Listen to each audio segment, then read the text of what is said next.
My fiancé texted minutes before the wedding, "I can't do this. I reject you." I replied to the officiant, "Slight change of plans." Then I announced her rejection, turned the wedding party into a celebration of dodging a bullet. 72 hours later, she was frantically begging for another chance after her escape plan failed. Original post, and I'm sitting here typing this while my not wedding reception is happening downstairs. Wild, absolutely surreal. It was today, our wedding day. Months of planning, deposits paid that would make your eyes water, family flown in, the whole 9 yards. Amber, 29F, and I were supposed to be saying I do about 6 hours ago. 5 minutes before I was supposed to walk out, standing there in my tux feeling nervous but excited, my phone buzzed. It was Amber. My heart did a little flip, thinking it was some cute pre-wedding message. "Nope, Amber, Vincent, I'm so sorry, I can't do this, I reject you, that was it. I reject you." Like some kind of medieval royal drama. I stared at the screen. Read it again and again, the world kinda tilted, rejected. 5 minutes before go time, my first thought, oddly, practicality. All these people waiting, the venue booked, the open bar. My best man Brian came over, looking worried. "Vincent, you okay, man? Time to go." I showed him the phone. His jaw dropped. No freaking way. Something inside me just clicked, shifted from shock to this weird, cold calm. The hurt was there, massive, like a boulder in my gut, but the surface went smooth as ice. I found the officiant, a kindly older gentleman looking confused by the delay. "Slight change of plans," I said, my voice steady. Too steady, maybe. Then I walked out. Alone. Stood where we were supposed to stand together. The guests looked puzzled, then concerned. Whispers started. Took the mic, cleared my throat. "Welcome everyone," I started. The room went silent. "There's been a development. About 5 minutes ago, I received a text message from Amber." I paused, looked around at the sea of faces. My family, her family, our friends. It said, and I quote, "Vincent, I'm so sorry. I can't do this. I reject you." Gasps, a couple of horrified cries from her side of the aisle.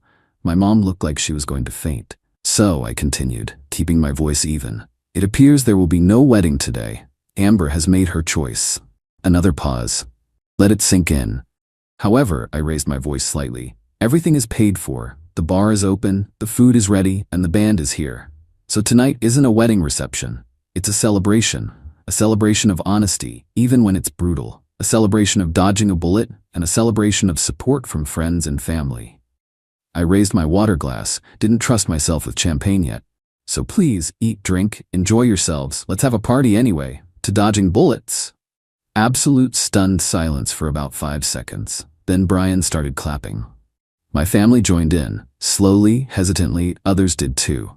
Some of Amber's family looked horrified, angry even. Her parents and sister Danielle practically ran out. A few guests awkwardly made their excuses, maybe 30% peeled off quickly. But the rest stayed. And downstairs, it's a party. Sort of. A really, really weird gathering happening now, 6 hours later. The band is playing something upbeat, but the mood is bizarre. People are drinking, a lot. Some are trying to dance, others are just standing in clumps looking shell-shocked or talking quietly. My dad gave me a hug that almost broke my ribs, whispered, "Her loss, son, huge loss." It took a while for any semblance of a celebration vibe to emerge.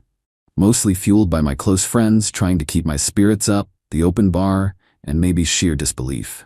I'm up here just trying to process. The cost, God, the cost. Venue, catering for 150, flowers, attire, the non-refundable prepaid honeymoon package, easily upwards of $60 sunk into this, mostly by me and my parents. Gone. Poof. Haven't heard a peep from her since the text. No calls, nothing.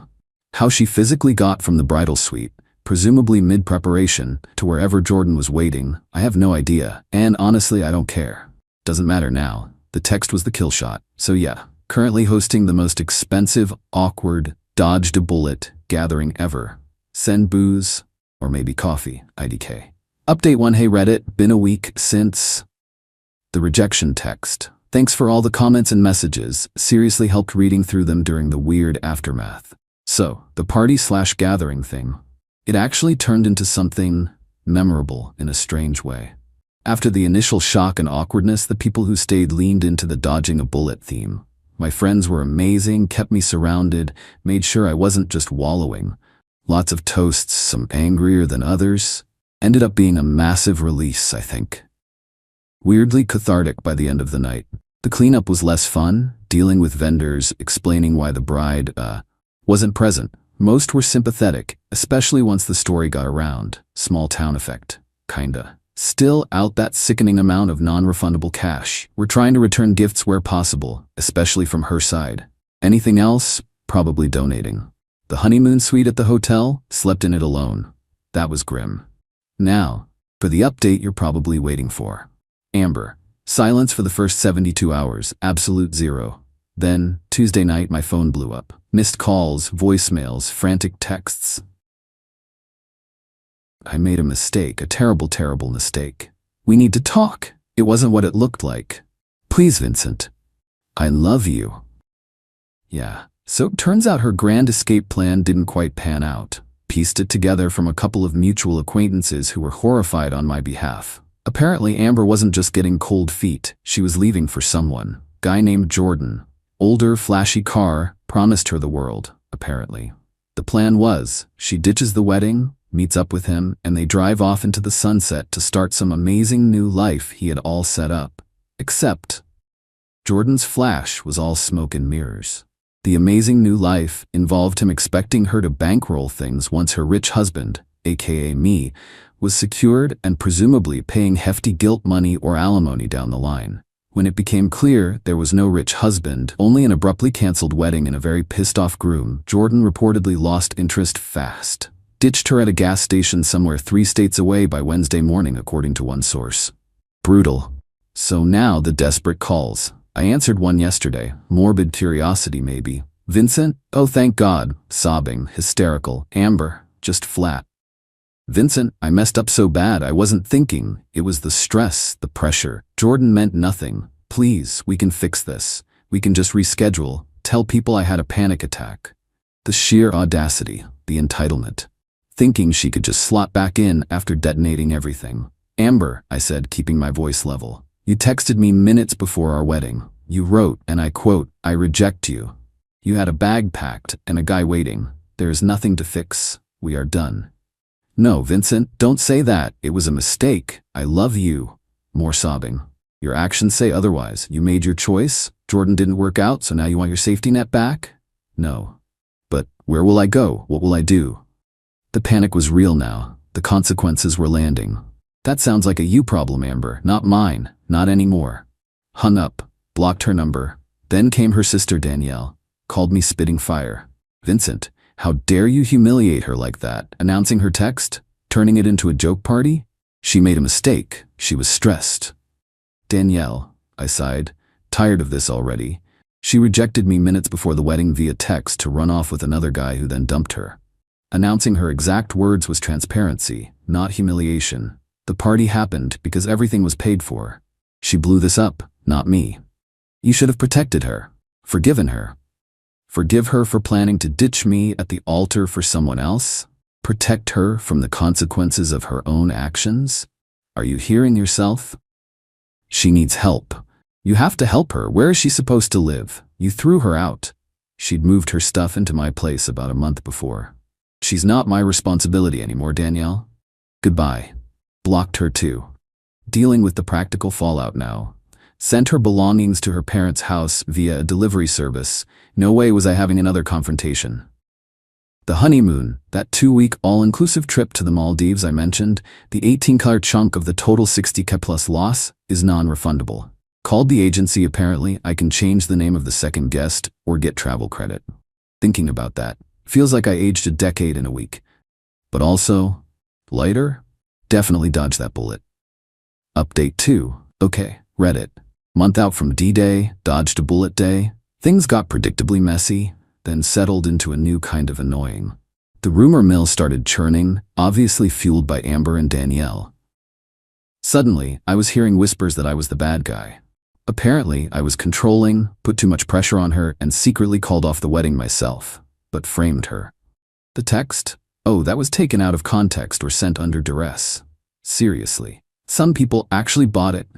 Mostly her distant relatives and friends who weren't close enough to know better. Lost a few Facebook friends over it. Oh well. I didn't fight it publicly. just calmly told anyone who asked directly.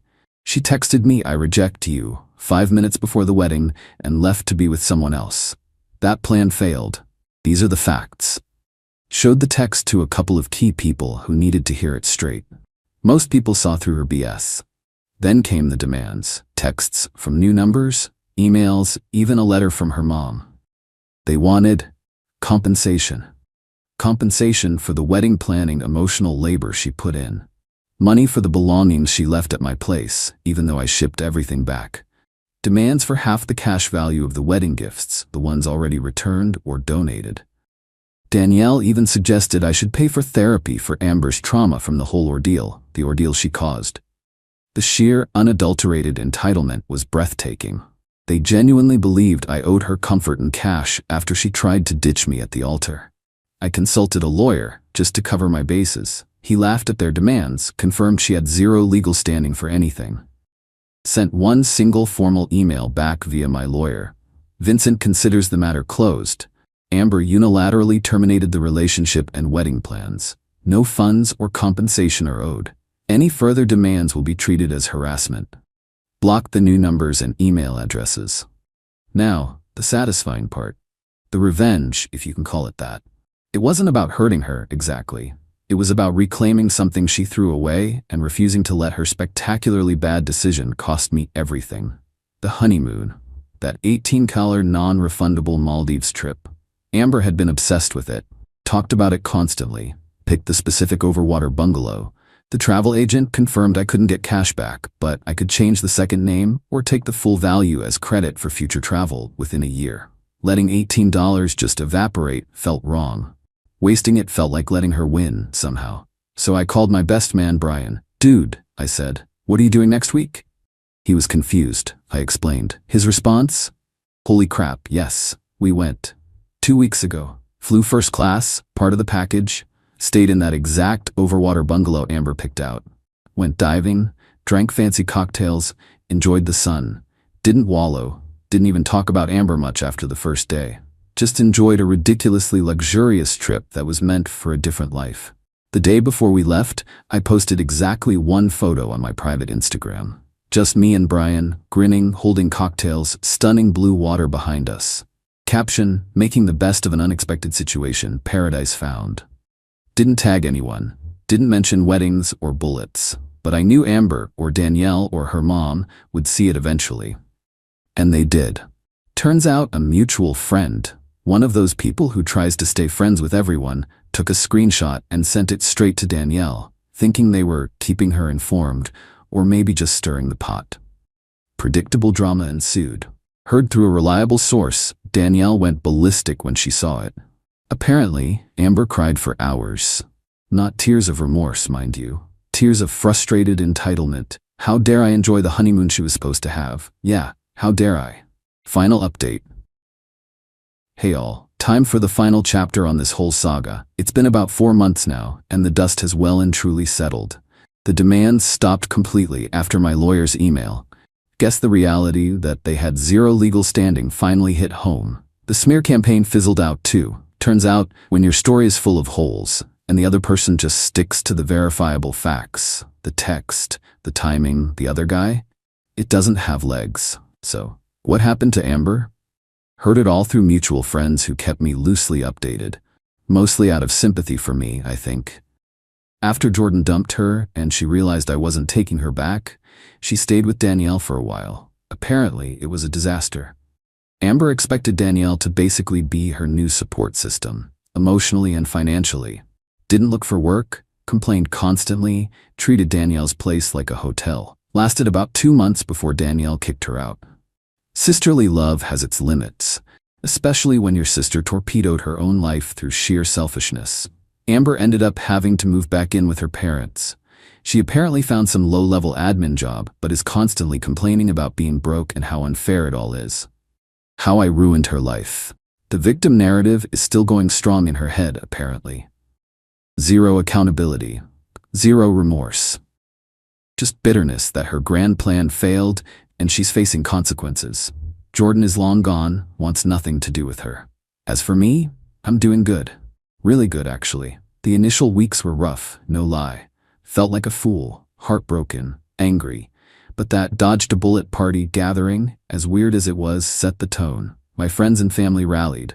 Going on that honeymoon trip with Brian was the best decision. It was a clean break, a way to reclaim something positive from the wreckage. Financially, yeah, I took a hit. That 60 cal plus for the wedding and honeymoon is gone forever. But it's just money.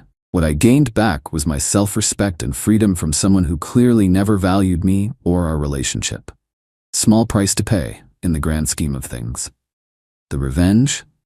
It wasn't about destruction. It was about demonstration. Demonstrating that my life went on, even improved, without her. Demonstrating that the luxury and stability she took for granted and threw away were things I provided and I could still enjoy. The Maldives trip photo was the perfect, quiet embodiment of that. It wasn't an attack.